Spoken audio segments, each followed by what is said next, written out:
आखिर फैसला हो ही गया। दोनों पक्ष संतुष्ट हो गए। यदि न होते तो संभव है फैसला अभी नहीं हो पाता। झगड़ा चलता ही रहता और युगों पहले जन्मे एक वृद्ध दंपति जान हथेली पर ले चिंताग्रस्त बैठे रहते। बेटे के जन्म पर माँ पिता का मुख गर्व से भर उठता है और जब वह योग्य बन जाता है तो फिर अभिभावक की आंखों में सुख सम्मान भरे सुरक्षित भविष्य के सुनहरे सपने लहराने लगते हैं। राम बाबू के दोनों बेटे इतने योग्य हैं कि कोई भी माँ पिता उन पर गर्व करे। शत्रु ईर्ष्या में जल मरे और दूसरे बच्चे उनकी योग्यता को अपना आदर्श माने। राम बाबू और पत्नी विमला के पैर धरती पर नहीं पड़ते थे।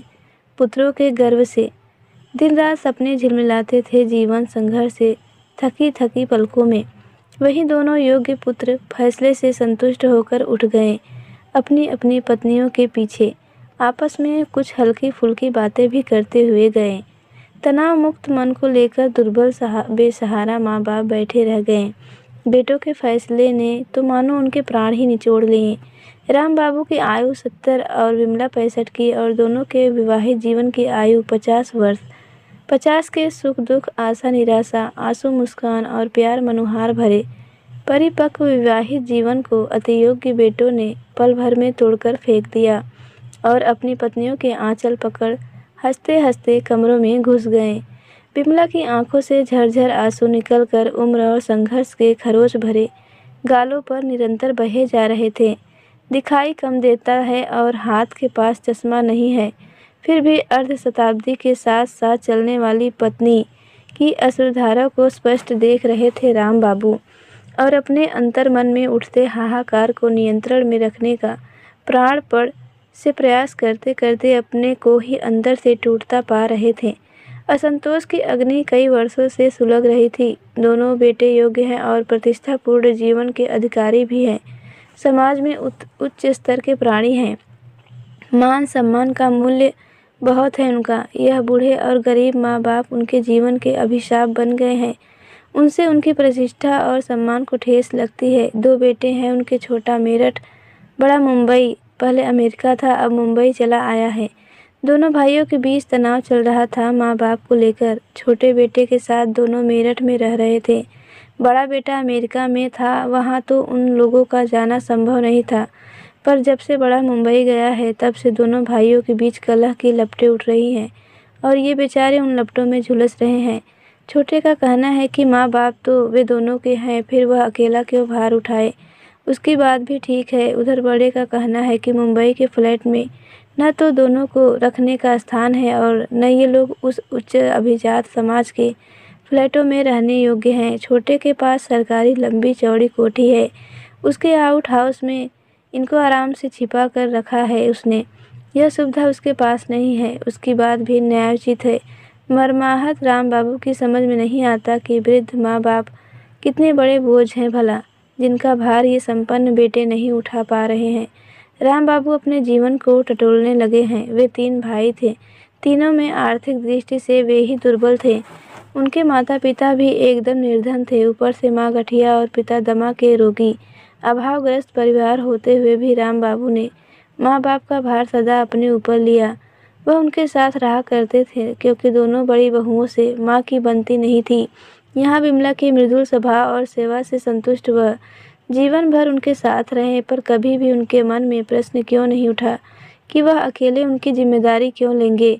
असल में माँ बाप भार भी हो सकते हैं, इस बात का ज्ञान भी उनके दोनों योग्य बेटों ने कराया। विमला अथक परिश्रम करती थी अभावग्रस्त परिवार की गाड़ी चलाने के लिए और सास ससुर के सुख आराम की व्यवस्था करने के लिए। खटते वे खुद भी थे। पाठशाला की छुट्टी के बाद 2 घर के बच्चे पढ़ाने जाते थे। थकी हारी विमला और क्लांत वे रात में जब मिलते थे तो बस एक छोटा सा सपना देखा करते थे जो आज भी पूरा नहीं हुआ कि पहाड़ देखने चलेंगे। पर इतना पैसा कभी न जुटा कि पहाड़ पर जा सकें। उनके माता पिता के पास धन दौलत नहीं, 100 गज पर बना एक घर था बस। विमला की सेवा से प्रसन्न हो वह घर वे उसको दे गए। अब अवाक होकर सोचते हैं कि भाई भाई में किसी प्रकार का विवाद क्यों नहीं खड़ा हुआ। उन्होंने मकान का हिस्सा क्यों नहीं मांगा और उन्होंने क्यों नहीं समझा कि माता पिता बोझ है। इस बोझ को दूसरे भाइयों को भी उठाना चाहिए, पर अब लगता है कि सबके सब मूर्ख थे। बेचारी विमला तब भी खटती थी, अब भी खट रही है। योग्य बेटा और उसकी बहू को प्रसन्न रखने के लिए भोर में 5 बजे से रात 10 बजे तक 2 पल बैठकर आराम नहीं कर पाती और वे खुद भी भोर में दूध लेने जाना होता है। उसके बाद रात गए तक बहू के हर छोटे बड़े आदेशों को पूरा करना होता है। उसमें उसके पालतू कुत्तों की सेवा भी है। इतना होने पर भी वे दोनों बोझ ही बने हुए थे बेटे के परिवार में। तभी देबू और रघु में लड़ाई छिड़ गई कि इस बोझ की बांट कर उठाना चाहिए। बहुत विचार विमर्श के बाद दिवाली बाद रघु मेरठ आया और 2 दिन बहस लड़ाई बाद यह फैसला हुआ कि माँ को रघु मुंबई ले जाएगा और बाप मेरठ में देबू के साथ रहेंगे। बूढ़े दंपति की आत्मा कांप उठी। उनके फैसले को सुनकर यहाँ सम्मान नहीं था, सुख आराम नहीं था। थके शरीर को खींच खींच कर काम करवाते और रोटी के साथ जली कटी सुनते। फिर भी एक तृप्ति थी, एक संतोष था। पति पत्नी के साथ रहने का सुख ही था। मन की व्यथा एक दूसरे से कहकर हल्के हो लेते थे। यही एक छोटा सा उपहार भाग्य ने दिया था उनको, पर निष्ठुर बेटों ने अब उसको भी छीन लिया। जो दंपति 50 वर्षों में एक दिन के लिए अलग नहीं रहे, उनको निर्दयी हाथों के झटकों ने अलग कर दिया। विमला मान सम्मान खो रो पड़ी थी। हमको अलग न करो, कोने में पड़े रहने दो। ऐसे ही मेरे पास दोनों को खिलाने के लिए कुबेर का खजाना नहीं है, तो बेटा थोड़ा थोड़ा दोनों देना, हम तीर्थ स्थान में जाकर रह लेंगे। देबू की पत्नी क्रूरता से घूर कर बोली, चालाक तो खूब हो। हम अपना पेट काट डलिया भर रुपया भेजे और तुम मस्ती मारो। क्या मस्ती मारेंगे इस उम्र में? यह कोई मस्ती की उम्र है? बस 2 रोटी खाकर जीवन के दिन पूरे करने हैं। घर में रहकर पूरे करो। रघु ने कड़वे स्वर में कहा। रोटी के बदले घर की रखवाली तो हो कम से कम। राम बाबू ने सोचा संभव है बेटे बात माने उसकी। बेटा, इस उम्र में देखभाल की ज़रूरत पड़ती है। हम एक दूसरे की देखभाल कर लेते हैं। तुम 6 माह रख लो हम दोनों को तो। देबू ने मुंह सिकोड़ा, बड़ा साफ हिसाब बता दिया। मुंबई से मेरठ और मेरठ से मुंबई का किराया हर 6ठे महीने कौन भरेगा? 2 जनों का। रघु की बहू खड़ी हो गई, कमीज का कॉलर ठीक किया। विलायत में पली है, साड़ी पहनना पसंद नहीं उसको, जींस शर्ट पहने थी और बोली, आह मैं तो थक गई तुम लोगों की झिझक से। जो फैसला हो चुका है वह बदलेगा नहीं। चलो डार्लिंग। राम बाबू अवाक रह गए। माँ को रोते कलपते देख कर भी बेटों को दया न आई। पत्नियों के आंचल पकड़े कमरे में चले गए। यह याद भी न रहा कि इसी माँ के आंचल की छाया में पल कर इतने बड़े हुए हैं। अब और मत रो, कुछ आंसू बचा ले आगे के लिए। आगे के लिए। पर विमला और जोर से रो उठी। सुन, जाड़ा आ रहा है, तेरे जोड़ों का दर्द बढ़ जाता है। वैद्य जी वाला तेल कितना है शीशी में? सुबह उठी वह, आग लगे शरीर को। अरे भगवान, आज रात को ही उठा ले मुझे। पत्नी को तड़पते देख राम बाबू का मन तो भर आया, पर 50 वर्षों से पति की भूमिका निभा रहे हैं। अब इस मार्मिक परिस्थिति को संभाल लेना ही उचित समझा। हमारा भाग्य ही ऐसा है, रोककर क्या करेगी? इस बार आंसू नहीं, आंख सुलग उठी विमला की आंखों में।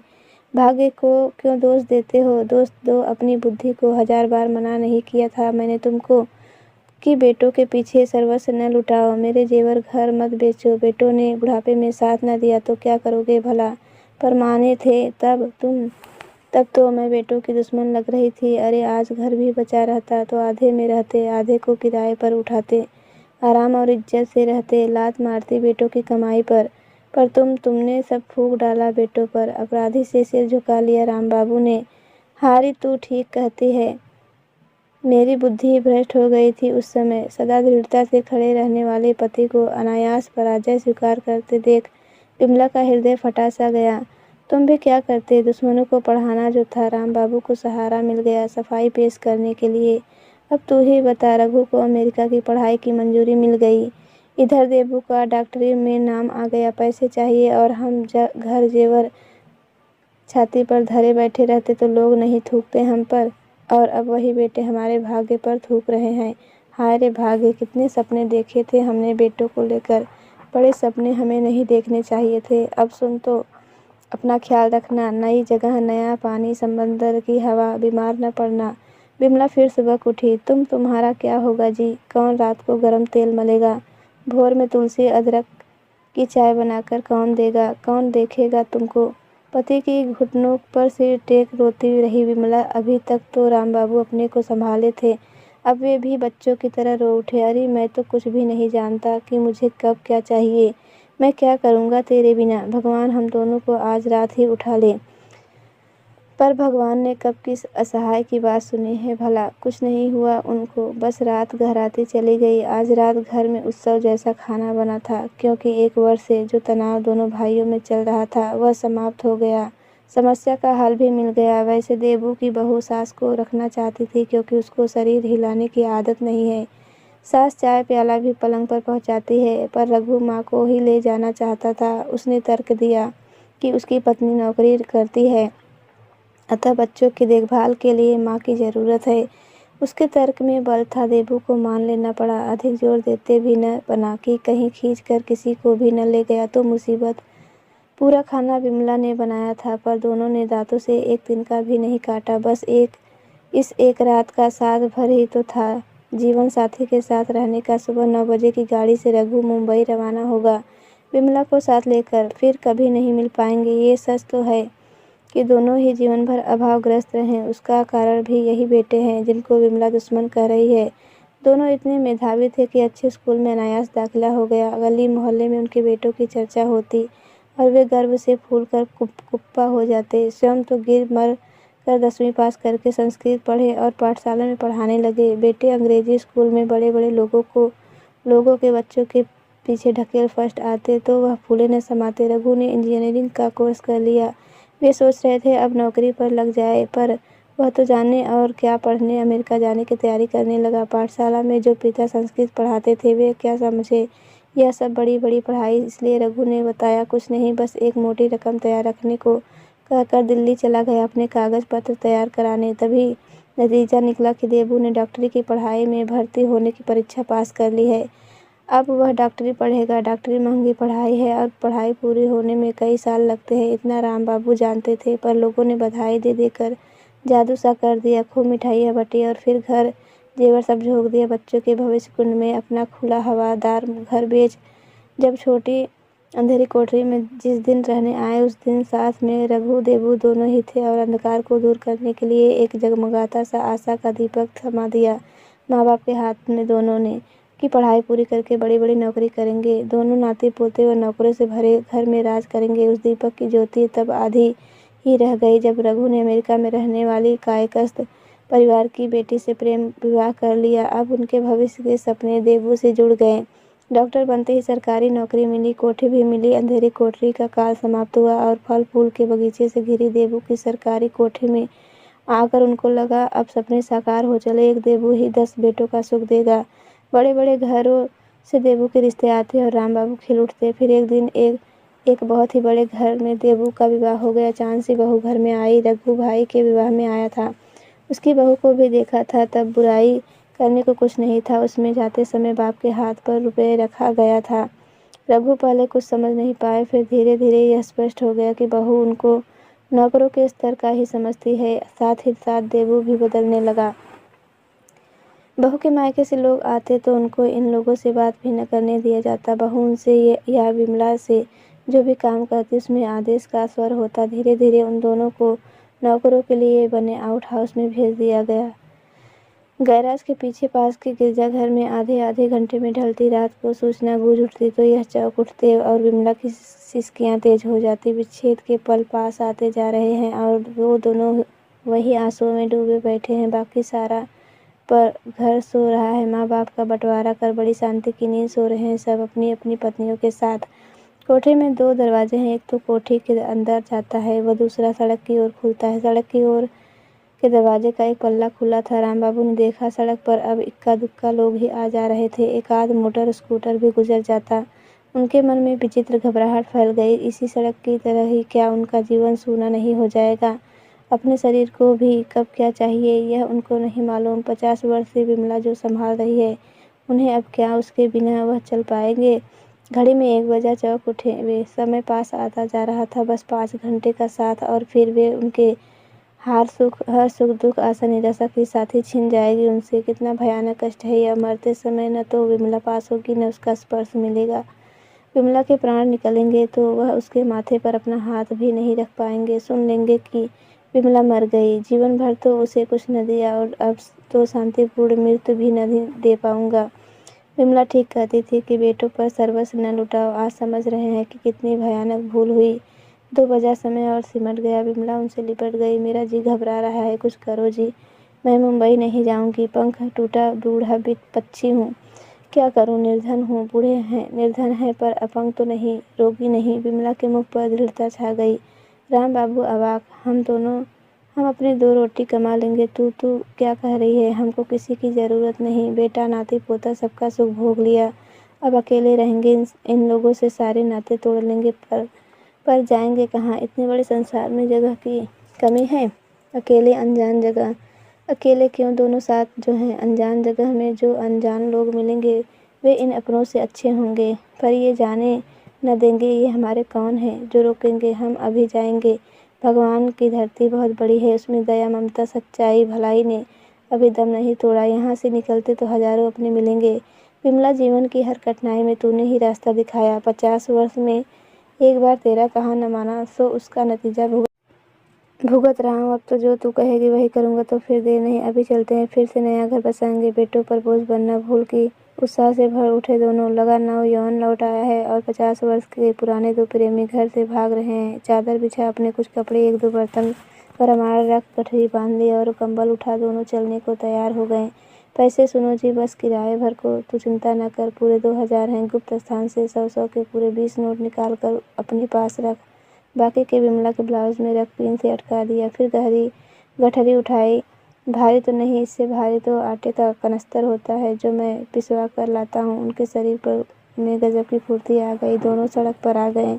आधी रात सड़क पर तेज चलते हुए विमला की सांस तेज चल रही थी, मानो बेटे पीछा कर रहे हों। रात्रि सेवा की बसें तैयार खड़ी थी, यात्री भी कम नहीं थे। कंडक्टर ने पूछा, अम्मा हरिद्वार चल रही हो? हाँ बेटा, आओ, बस तैयार खड़ी है। सुनो जी, क्या है, चाय पिएगी? नहीं जी, मैं कह रही थी हम पहली बार साथ निकले हैं ना। राम बाबू चौंके। वह ठीक कह रही थी। क्या करें, गृहस्थों की चक्की में पिसते रहें, कहीं नहीं जा पाए, न कुछ देखा न सुना। देबू के ब्याह के बाद बहू को लेकर घर गया। अरे क्या कहते हैं उसे? राम बाबू हंसे। अंग्रेजी में हनीमून और हिंदी में मधुयामिनी कहते हैं।